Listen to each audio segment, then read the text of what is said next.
Hi, everyone. This is the Joseph Ryder Anderson podcast, and today we're going to be talking about One Punch Man Union Arena Rare Battles. So, a couple episodes ago, I did go over the decks, the One Punch Man decks ranked from best to worst since then. I've been able to put in a lot of reps on testing the different decks and have an even stronger idea of what decks are going to be the best to use and which ones are going to be the weaker ones in the One Punch Man format. And for the most part, I will link to that article. For the most part, my rankings have stayed the same. I think there's just a couple of changes, a couple of decks I thought, really just one deck I would say that I thought was weaker than it is, and one deck that I thought was stronger than it is. And I would swap those. So we're going to go through the different decks that you can use for the One Punch Man format and their weaknesses within that format and their matchups and what to watch out for. So we're going to go ahead and start with number one, which really should be the safest deck to pick, which is the yellow Saitama One Punch Man deck. So that is the strongest deck in One Punch Man, and once the set gets really fully released, if people are playing it, people might realize that this could very well be the strongest deck right now. It just has so many more tools available to it and can do more things than any other deck right now can do. It just has so many, like for example, like the One Punch. I was playing a test match and I was doing against a friend, and they had 3 life left, and I could do the One Punch and then just close out the game very easily with my attacker. So there's just a lot that this deck can do. Saitama can't be removed, so that's why I call this deck the anti-removal deck, and that makes a big difference in a format that's highly dominated by decks that are just really strong at removing above all else, right? There's different kinds of strengths you can have in a deck.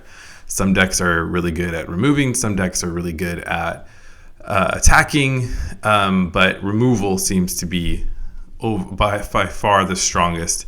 So I think what makes Saitama stand out is that he can't be removed, and that is a huge advantage in this deck. And also his drawback of switching to resting and staying rested next time he would switch to active ends up not being as huge of a drawback as you'd think, because you have cards like King to switch him to active. So we talked about all that before. In terms of matchups, probably your biggest advantage as a matchup is going to be against the Speed of Sound Sonic deck. I had originally put Speed of Sound Sonic really far down, but my updated build, which really leans heavy into the Boros engine, ends up making Speed of Sound Sonic pretty darn deadly, especially since Speed of Sound gets stronger the less life is in play. So you can whittle down your opponent and then close out the game with Boros and other powerful end of game effects. So your best matchups can be that deck, simply because Speed of Sound can't do his switching out thing that's really deadly. So that doesn't necessarily mean you can't lose to it. I've done some test matches and had yellow turn out to be the loser just because it gets a little stuck, or gets like Saitama switching to resting can hurt you, or you just not having the board presence can hurt you. But it should be a decent matchup because just having a 10,000 BP character on play stops that Speed of Sound Sonic. So if they're doing my build and they have the Boros and all of that, it's going to be more of an even matchup. But if they don't have that, they're not leaning hard into that 4 life or less mechanic that's available to One Punch Man Red, then a pure Speed of Sound Sonic deck should be a decent matchup for you. Otherwise, yellow has probably the best matchup spread. Its biggest weakness is going to be the fact that sometimes it just doesn't have the board presence it needs, right? Because your 4-cost One Punch Man goes back to the bottom of the deck. Your 3-cost Saitama moves back to the energy line. Your Saitama 5-cost switches to resting. So if you don't get the pieces you need, and this deck does have other attackers to sort of fill the board, right? It has the 4-cost Silver Fang. It has the 4-cost Janos. So you do have bodies to fill up your board, but there are times when you just won't have what you need. So that's going to be the number one deck. That probably will be the most popular deck in that format. It'll probably be like what Purple Bleach was in the Bleach Rare Battle format, or what Code Geass Purple was in that format. Although actually the Code Geass, because there were so many strong decks, it was a pretty decent spread at the Rare Battle I went to. And I think One Punch Man has so many strong decks, there actually will probably be a pretty decent spread as well. So let's move on to what I actually have come to realize is probably the second best deck in the format, and that is the Speedo Sound Boros deck. So this deck list is on my website. I can link to it in the comments as well, in the notes as well. But this deck is actually crazy strong. The way it works is you use Speed of Sound as your early game aggressor. He doesn't have like the power to really be a strong finisher, but he does have that switching effect that you can just basically bounce in different Speed of Sounds to do multiple attacks in a turn. That's really good at getting your opponent's life whittled away. This deck doesn't really, typically a red aggro deck like this doesn't want to play for a long game, but you kind of eliminate that by taking a lot of life early and then removing your own life, so that you, with effects like Boros or Mosquito Girl, and you use this to whittle away your own life so that you can then have those 4 or less life effects from Carnage Kabuto, Deep Sea King, and most notably Boros. So Boros ends up being an extremely powerful card in this deck, sidelining characters, dishing out impact, and he's playable for just 4 energy. You don't want to be playing him for 6 energy most of the time. You can't. I have done it in my tests, and it's been an advantage sometimes because he still is strong even if you play him that way. But for the most part, you're looking to save him until the end of the game to close things out. That deck, another couple of interesting things about that deck is that Mosquito Girl is pretty strong. Actually, you can use her as a draw engine as well. Like in worst case scenarios, you can use her, activate main to get an extra card off your life, and that might help you. So if you have her in play and you don't have what you need and you've already used your AP draw, go ahead and use that activate main to see if you get something to get you unstuck. I think another character too, in my list on my website, I have Super S as 2 and Deep Sea King as 2. I think I would actually double down on Deep Sea King and have 4. The reason for this is you're going to be burning through your life and you need a defensive wall to stop impact attacks later in the game. So you really want 4 Deep Sea King. There's really no reason not to have him because he has a strong draw trigger, and he has nullify impact, and he boosts to 3,500 BP at the end of the game. So, with 4 life or less. So Deep Sea King really is a strong character to have in your deck. So I'd go 4 of him. Super S, I haven't been super impressed by her. I really rarely get that removal off, and she costs 4. She just has 3,000 BP, and she does let you draw a card, but this deck has so much card draw, you really don't need her. So that's one change I would make to the deck list on my site. Otherwise, yeah, it's pretty strong. I've tested against a lot of decks, even decks outside of the One Punch Man format, and it is very strong. I think matchup-wise, it can beat yellow Saitama, with the only downside being that you can't do your switching once Saitama's on the field. I think that the way I build this deck, that's not as much of an issue because you're not going to be looking to use Speed of Sound the whole time. You do have some more powerful finishing moves, so that's not as big of a deal with this deck. And then otherwise, this deck has really decent matchups against the rest of the field, and that's why I put this deck at number 2. I think this deck, you could definitely surprise a lot of people at your One Punch Man rare battle with this deck. It's just so strong and moves so quickly. I think the third strongest deck from my testing is Metal Bat. So I thought Metal Bat might actually end up being close to first because of just how much it has going for it. But for whatever reason, Speed of Sound Sonic with the Boros build tends to be stronger and more reliable. I think that the main reason is that you have stronger finishing moves and you have a little bit more aggression than Metal Bat. Metal Bat is a pretty straight rush deck, and I think it's very strong. I think the biggest strength for Metal Bat is that unlike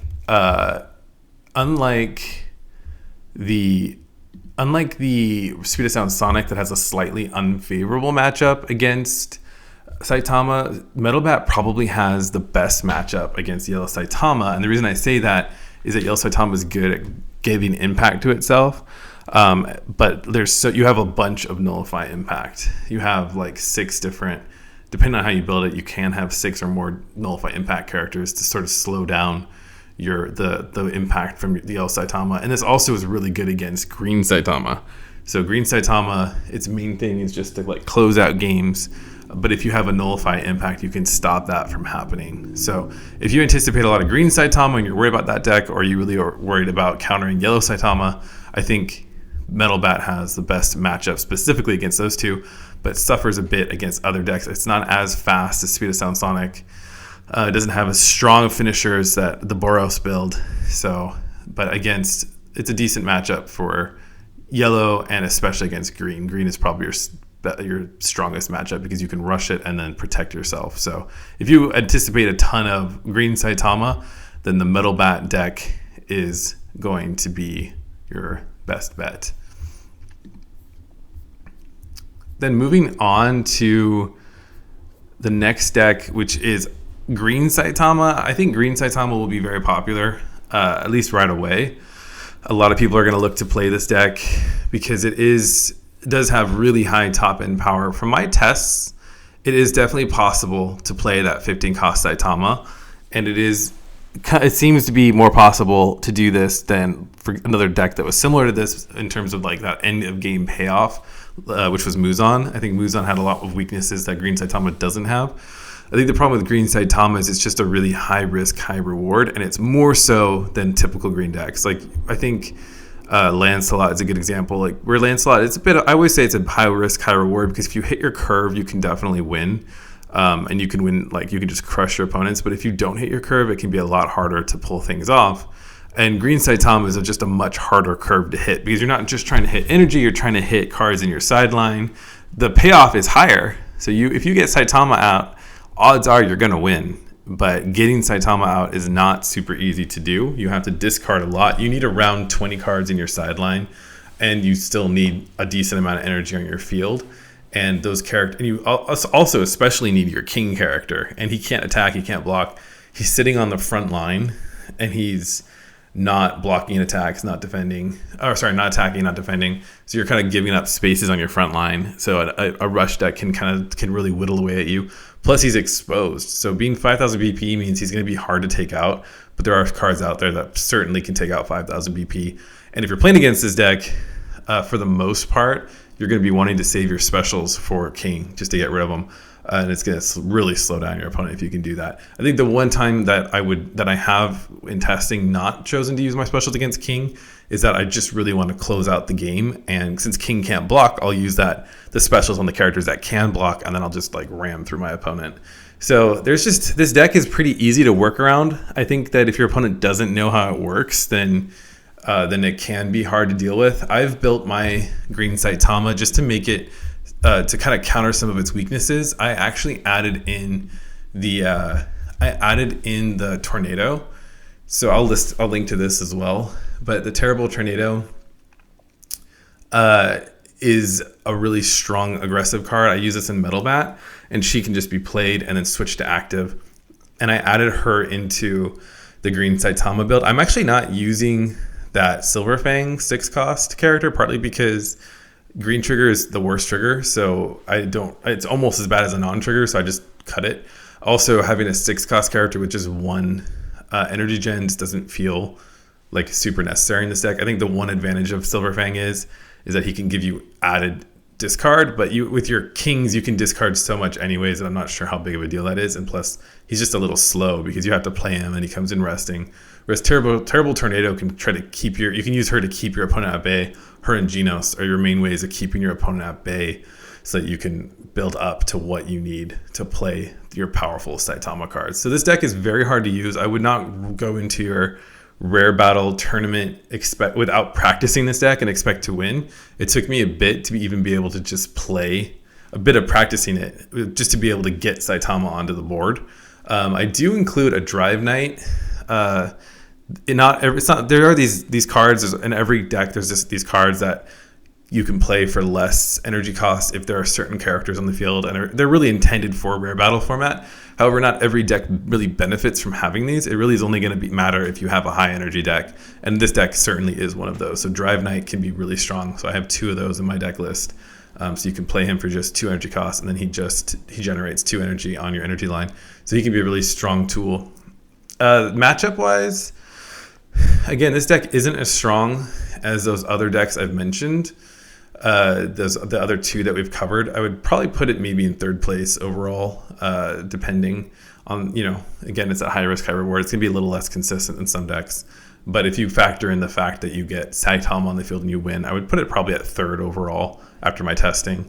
And to that end, the spread isn't great. It definitely is not super effective against red Speed of Sound Sonic. That deck's just too fast. That's gonna be your worst matchup. Doesn't seem to be too bad against yellow if yellow stalls. So if your opponent knows what he's doing and just rushes you down, you can definitely lose to yellow. But if they don't know what they're doing, and they kind of stall a little bit, I've had some success against yellow that way. I wouldn't say it's a favorable matchup, but it's not like as bad as Speed of Sound Sonic. Again, that green Metal Bat matchup is going to be a little tough because if they field a lot of Nullify Impact late game, then they could rush you and then field Nullify Impact and make it really hard for you to punch through for a win. And then the Sisters, I don't really see that being a particularly bad matchup. That should be sort of neutral, but you can see just from listing that off, it's not as favorable in a rare battle format. I think a lot of people will still play it, but I wouldn't say that this is going to be the king of the rare battle format. It might do better in a more diverse playing field, honestly, where people aren't expecting it. But in a rare battle format, if your opponent knows what they're doing, this probably will not be the most effective pick, but that doesn't mean you can't still win with it. So give it a try.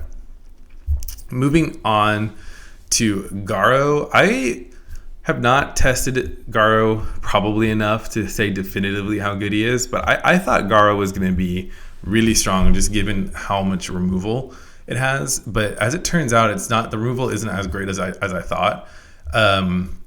It does have, the way I build it, does have Boros. You do have some really strong Garo characters that can remove, but I think the main kicker there is you do have to have the cards in your sideline to make it work.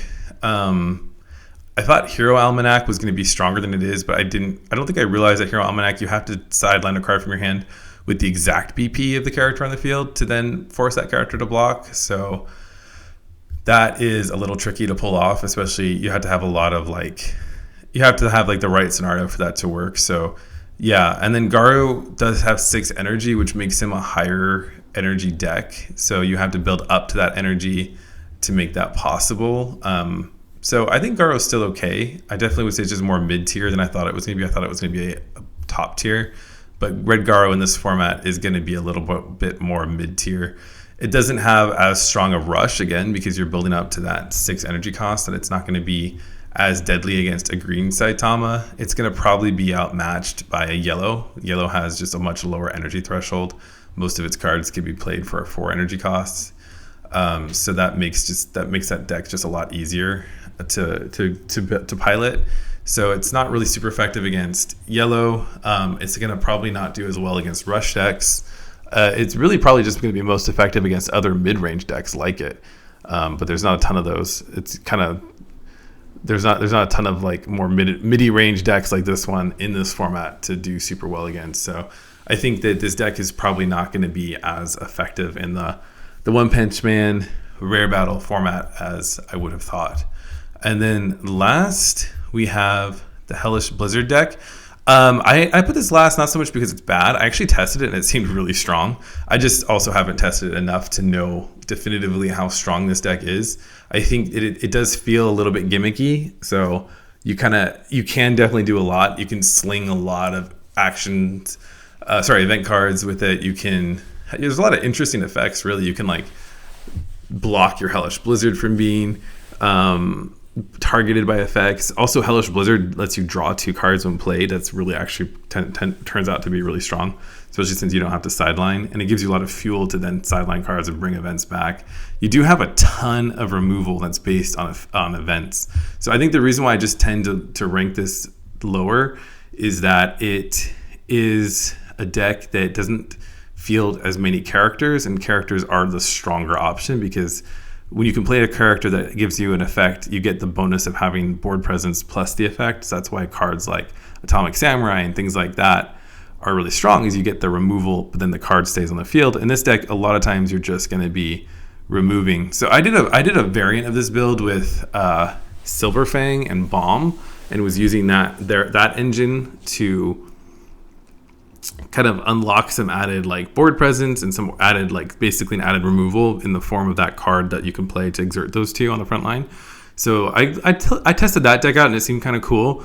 So I will. I'm not exactly sure. I think this deck could definitely be a dark horse in this format. I think one advantage that this deck has is that it actually should be pretty strong against yellow Saitama because it has a lot of resting effects. So you can use this to rest Saitama and not have to deal with removing him and then rush down your opponent, especially if you're playing that build with some added Silver Fangs. I think that could be pretty strong. So yeah, it has a decent matchup against yellow Saitama. I think it has a decent matchup probably against green Saitama, depending on how aggressive they build that deck. But I think where it's going to suffer is against like those more rush-oriented decks. Like Metal Bat it should be a little tough, and then that red Sonic should be tough, just because they're going to have a better board presence from their characters than you are. And in that situation, you'd really want to remove. But you can also lean into your Hellstorm in those situations, which is that card that removes 1500 BP or less. So if they do start to try to rush you, you can play multiple of those in a turn, especially with your effects that bring events back and let you play events for free. So I don't think that this deck is bad by any means. This deck actually, from my testing, felt strong. I just think it's going to be a bit of a dark horse. It's going to take someone who's really good at piloting it, and it's going to take probably some decent matchups and some decent luck to win. But all of these decks, honestly, are pretty strong. So I think that I would probably put Garo last, even though I talked about Hellish Blizzard last. I would put Garo probably last. Just feels like it has the least strong position in the rare battle format. And then I would probably put yellow. Again, I would put yellow first. I'd put Speed of Sound Sonic second. I'd put green Saitama third, and that means Hellish Blizzard and Terrible Tornado would be fourth, and then fifth would be the Red Garo. With Metal Bat I'd probably put in there right above Garo. So I will list this I just realized I kind of messed that up in ranking it. I'll put the ranking, my sort of updated ranking, in the podcast show notes. But yeah, Metal Bat is mostly doing well in this format because it has a more favorable matchup than those other two decks, which is the Sisters and the Garo. It fares a little better against the top decks, with its main weakness being against Speed of Sound Sonic, which can just outrush it. So hopefully that's helpful. Hopefully it gives you some ideas about what you can bring to your rare battle, as well as what to look out for in your rare battle. It should be an incredibly fun event, because there's just not any one deck that's just so much more overwhelming than the others, other than yellow Saitama is not only a really strong deck in the regular format, but it's going to be the most reliable bet in the Union Arena rare battle format. So look out for plenty of yellow Saitama and just practice against it to see how well you can do against it, and hope that your opponent doesn't know how to play it as well as you know how to play your deck, because it's a very strong deck. And with that, until next time, see ya.